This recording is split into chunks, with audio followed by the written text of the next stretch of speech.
Hi, my name's Benji and welcome to Dice vs Cards. Today we're looking at Dice Forge, designed by Regis Bonassé and published by Libellud. What we have here is a 2 to 4 player dice crafting game. The dice crafting means that you're going to be customising and upgrading your dice as you play through. You play as mortals who've entered a grand tournament where the winner gets the opportunity to become a demigod. Throughout, you're going to be making offerings to the gods at the Divine Temple and also performing heroic feats so that you can please them. So let's see how this game plays and find out whether this could be the next game for you.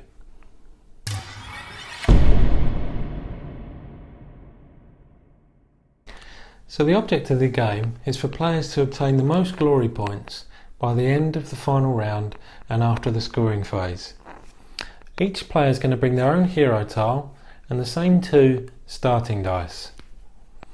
Before we move on, I want to show you the 4 main symbols that you're going to be using as resources throughout the game.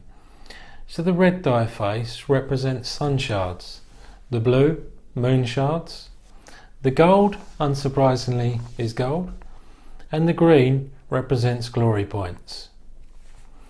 So each round is broken down into 4 steps, and in the first step all players are going to be rolling their dice and applying their effects. So player 1 here is going to get 1 gold twice, so 2 gold, and player 2 is going to get 1 gold and 1 moon shard. Now steps 2, 3 and 4 are only carried out by the active player. So starting with the first player and then going around in a circle. Step 2 is where you're able to send in reinforcements. So later on we'll find out how you perform heroic feats in obtaining these cards in front of you. And some will have a cog symbol in the top left hand corner. These will be activated during step 2. In the third step, the active player may perform one of 2 actions. They can either make an offer to the gods, and here we need to refer to the temple board.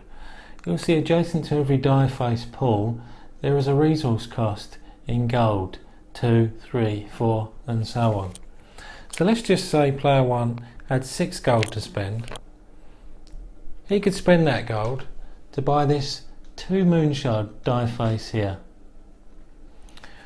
What he'll then need to do is forge the die. So he picks either of his die and picks any face on that die to upgrade. And to do so, we're going to take out the old 1 gold facing here and replace it with the one we've just purchased. A player can also instead perform a heroic feat, and here we need to refer to the island board. So each card in front of you will have again a resource cost. On this side we have cards that cost moon shards, and on this side we have cards that cost sun shards. There are 3 main types of heroic feats. Ones that just give you a lot of glory points, and you'll see the value of that in the top left hand corner. One is a reinforcement card, like the silver hind that we talked about earlier. And the final one also has a symbol in the top left hand corner. However, instead of a cog symbol we have a lightning bolt symbol here, and as you'd expect that's going to give an instant effect.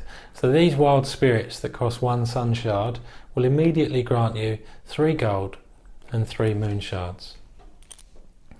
Every time you perform a heroic feat you move your pawn adjacent to the cards that you've just taken. If you were to oust a pawn in doing so, that player will immediately receive a divine blessing, roll 2 dice and apply their effects. The last step is optional. So if you have sun shards available, you can spend 2 to perform 1 extra action. And those actions are the same as in step 2. You can either make an offer to the gods or perform a heroic feat. That completes the active player's turn. The active player then moves to 1 to the left, and steps 1 to 4 are repeated until every player has had a turn. Once that happens, we move to the next round and keep on doing so until the end of the game, at which point the scoring phase begins.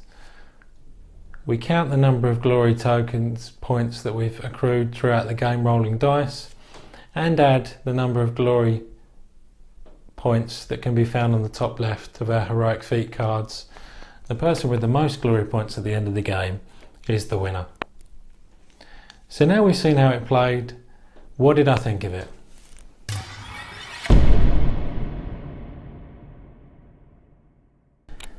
So there's nothing overwhelmingly complex about the gameplay mechanics in Dice Forge.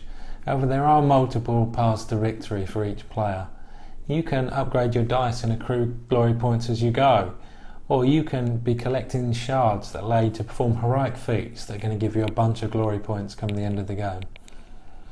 And for those of you with the devil in you, there are heroic feats you can perform that will allow you to disrupt your opponent's turn. So I feel like I'm stating the obvious here, but dice crafting really does feel like a breath of fresh air.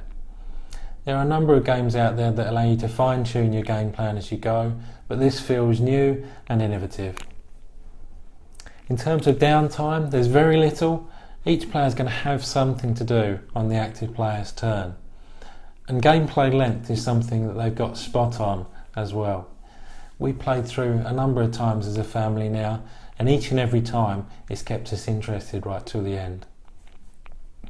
In terms of look and feel and theme of the game, you can tell a great deal of care and attention has been put into creating this kind of cartoony, mythological fantasy world.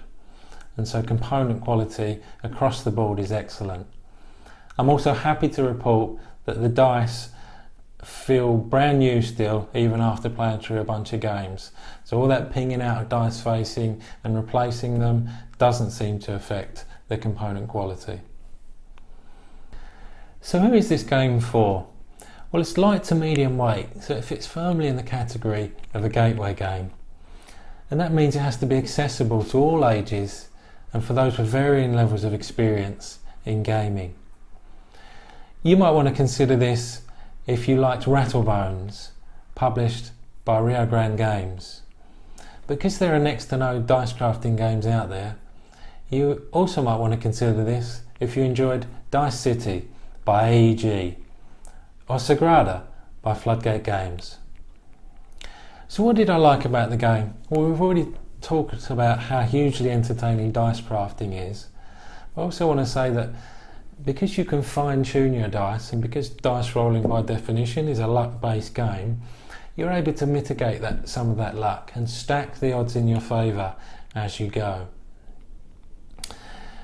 You feel engaged in every player's turn because you're always doing something, and you're able to, as the play goes round, think ahead about what you're going to do. And sometimes that gameplay has to change, but when it comes back round to you, you've always got something to do.